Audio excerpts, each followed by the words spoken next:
안녕하세요. 정서한입니다. 오늘은 간밤에 나왔던 뉴스로 시간 외에서부터 연속된 움직임, 그 테마주들을 체크해 보도록 하겠습니다. 다름 아닌 중국이 2년 만에 또다시 요소 수출 통제 움직임을 보이고 있는데요. 블룸버그 통신에 따르면 중국이 자국 대형 비료 업체에 이 요소 수출에 대한 통제 지시를 내렸다라고 합니다. 문제는 아무래도 중국이 세계 최대 요소 생산국이자 소비국이기 때문에 이러한 재료는 아무래도 글로벌 비료 가격 급등으로 이어질 수 있지 않을까 하는 우려감이 제기되고 있는 건데요. 이러한 소식을 소화하며 오늘 국내에서는 비료 사료 관련주가 급등세를 보입니다. 조비는 무려 가격 제한선까지 올라왔고요. 누보 역시 25% 급등세, 그리고 효성 ONB는 22%대까지 더 탄력적으로 움직이고 있습니다. 그 밖에도 남해화학, 첼시스가 각각 17%, 12% 일제히 두 자릿수대 움직임을 보이고 있는데요. 넘어가서 사료주들의 시세도 체크해보죠. 역시나 강합니다. 미래생명자원 11% 급등 보이고 있는 가운데 한일사료도 9%, 이지바이오, 팜스토리, 우진, BNG. 아무래도 오늘 또 개장 직후보다는 윗꼬리가 달리며 제한적인 흐름으로 바뀌어 변동성이 짙습니다.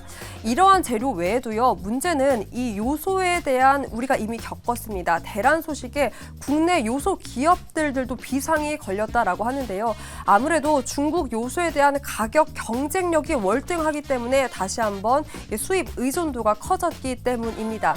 이러한 소식을 소화하며 요소수 관련주도 동반 상승을 보입니다. KG케미컬이 15% 급등, 그리고 유니온 머티리얼 각각 9%, 4% 상승하고 있는 가운데 롯데 정밀화학과 GNC 에너지도 개장 직후부터 계속해서 상승세를 보이고 있습니다. 이러한 테마주로 빠른 변동성과 시세의 변화가 보입니다. 고수님들, 이럴 때는 어떤 전략이 필요할까요? 네.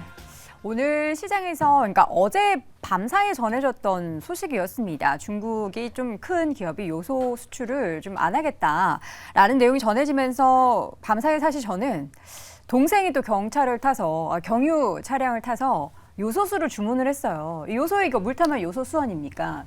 근데 일단은 지난번에도 한번 이런 일이 있었기 때문에 이번에 요소 수출 금지는 어떤 내용인지부터 좀 짚어볼 필요가 있을 것 같습니다. 손석호 교수님이 좀 정리해 주시죠. 네. 2021년 때랑 비교를 해보면 당시에는 이제 호주가 석탄을 중국에 이제 공급하지 않으면서 네. 중국 자체적으로 그 석탄 공급이 이제 부족해지자 요소 생산량이 줄었고, 여기에다가 당시 이제 팬데믹이었기 때문에 공급망 자체가 굉장히 혼란스러운 시기였고요. 네. 거기에다가 이제 일종의 그 호주와의 무역 전쟁 기조도 있었기 때문에 공급도 부족하고 또 무역 전쟁에 따른 일종의 어떤 보복 대응 차원에서 요소 수출을 그때 통제를 했었던 거거든요. 네. 근데 지금은 보면 양상은 좀 다른 것 같아요. 어떻게 다르죠? 요소 가격이 이제 올라가면서 자국 내에서 이제 수요가 더 올라갔기 때문에 여기에 대해서는 이제 해외로 나가는 수출량을 통제를 한다는 건데, 그때 2021년 때처럼 공급망이 안 좋다거나 호주와의 무역 전쟁을 한다거나 그런 상황은 아니거든요.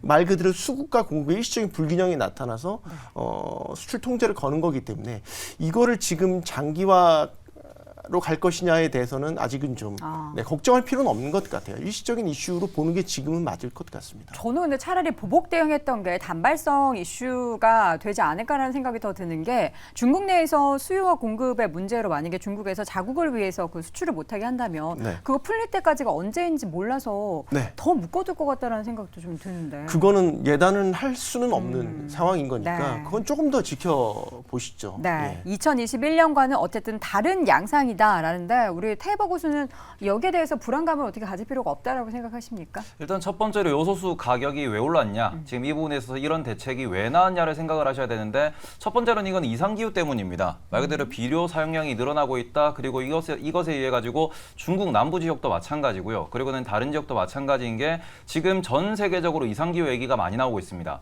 그리고 그 부분에 있어서 비료 관련된 이슈, 농업 관련된 이슈는 올해 초부터 꾸준히 제기됐던 그러한 이슈고요. 그것이 지금 중국의 액션으로 이게 또 문제가 발생을 한다. 그럼 한국의 문제점은 우리나라는 요소를 해외에서 대부분 수입한다라는 점입니다. 그쵸. 국내에서 생산하는 거는 단가가 안 맞기 때문에 그렇게 나오는 건데, 그렇다면 중국에 대해서 중국에서 수입하는 이 물량을 어디서 대체제로 구할 수 있을 것인가? 있습니까? 이것이 있죠. 이 부분 같은 경우에는 우리가 뭐 동남아라든지 여러 가지 플랜트를 또 우리가 수색하면 되기 때문에 그런 부분에서 빠르게 대응이 된다라면은 이 부분은 장기화되기보다는 향후 농업 혹은 뭐 곡물 그리고는 요소 가격에 있어가지고 이게 상승을 한다라면은 그러면 이 부분에 있어서 이제 밸류 체인 혹은 우리가 식품 가격까지도 어떻게 될 것인가에 대해서는 네. 고민이 필요하다. 요 정도로 정리할 수 있을 것 사실 같습니다. 이제 요소를 수출을 못하게 하면서 이제 지난번에 사실 요소 수 대란이 나타나지 않았습니까? 그때는 뭐 일반적인 우리가 타고 다니는 그 운송 수단에도 문제가 있었지만 전체적으로 우리가 그 물류가 중단이 돼서 굉장한 우려감이 좀 있었어요. 근데 그때도 보면은 언제 그랬냐 싶게 쑥 넘어갔단 말이죠. 근데 이번 사태와 지난번과의 차이점을 둘 수 있을지 시장에서 보면 오늘은 요소수 관련된 종목뿐만 아니라 비료 관련된 종목도 같이 오르고 있거든요, 지금. 그러니까 이거를 우리가 세 가지로 나눠서 살펴봐야 네. 되는데요. 맨 앞단에 이제 이 요소와 관련된 문제에 대해서는 두 분께서 지적해 주셨으니까 넘어가고, 그럼 두 번째로 살펴봐야 될 거는 지금 오르고 있는 종목군들의 본질은 무엇인가에 대한 고민이 필요한 거죠. 공급망 문제입니다, 결국은. 공급망. 네, 그러니까 우리가 이 세계화 과정을 거쳐서 어디든지 싸게 살 수 있으면 다 구해왔던 거죠. 그렇죠. 그런데 지금 이렇게 중국이 자기네 문제 생겼다고 공급망에 태클을 걸고 미국에서도 또 무슨 문제 생겼다고 태클을 걸기 시작하면은 네. 그러면 결국 모든 제품들을 스스로 생산하거나 가지고 있어야 된다는 얘기잖아요.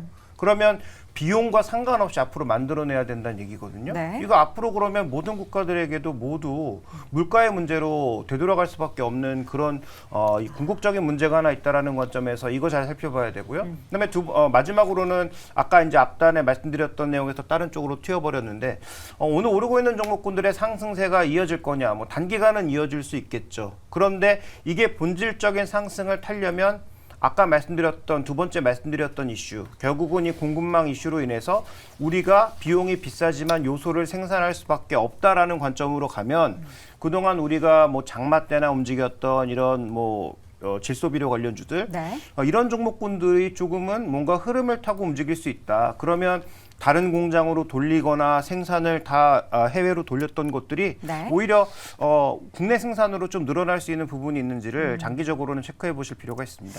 요새 하도 테마가 좀 이거는 단기적으로 오늘 하루짜리 테마 아닌가 싶은 게 자꾸 연속적으로 나타나다 보니까 이것도 요소 관련해서도 오늘 하루로 끝나지 않을 것 같다라는 생각 여러분들도 좀 하실 수도 있을 것 같습니다. 최근에 보면 이제 비만 치료 관련해서도 물론 일동 그룹주들은 오늘 일제 하락하고 있지만 새롭게 뭐 인벤티지 랩이라는 기업이 확 떠오르면서 다 지금 좀 급등을 하고 있어서 이게 다른 기업으로 좀 꼬리에 꼬리를 물어가지 않을까라는 생각이 드는데 요소 관련한 이 테마가 형성되어 있는 지금 상황에서 김대중 교수님께서는 관련한 시장의 움직임이 좀 당분간 지속될 거로 보시는지요? 아닙니다. 아닙니까? 결론부터 말씀드리면 자라 보고 놀란 것은 소뚜껑 보고 놀라지 않아도 된다는 얘기입니다. 그래요?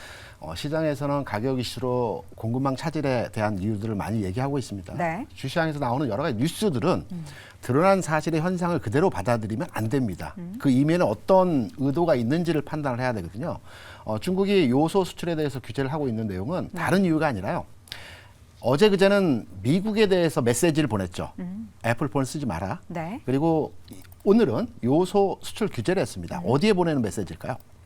요소를 중국에서 가장 많이 수입하는 나라는 한국, 인도, 호주입니다. 인도에 보내는 건가요? 세 나라에 보내는 거죠. 다 공통으로? 이 세 나라와 미국은 어디에 포함되는 영향력을 보일까요? 지금 G20 개최되고 있죠. 그럼 그거 앞두고 일부러 그런 거라는 말씀이세요? G20에서 참석하지 않은 국가가 러시아와 중국입니다. 네. 최근에 중국은 왕따 당하는 분위기입니다. 합의문 결과 도출에 있어서 지난 G20에서는 러시아 전쟁 규탄의 내용으로 합의문을 작성을 했거든요. 네. 이번에는 뭐 중국에 대해서 어떤 메시지를 보내지 말라는 의도적인 메시지고요. G20회의가 이번 주 주말 해서 고비로 끝나지 않습니까? 네. 그러면 요소 관련한 이슈는 오늘 정도에서 피크 타이밍이고요. 다음 주로 넘어가게 되면 특별하게 시장에 영향을 줄 만한 내용은 아니다. 이런 뉴스로 정리하면 되실 것 같습니다. 알겠습니다. 지난 2021년과는 살짝 다른 상황 속에서 이러한 주가의 움직임들은 좀 이슈로 불거진 주가의 움직임들은 단발적으로만 시장에 영향을 미칠 것이다로 좀 정리해 보도록 하겠습니다.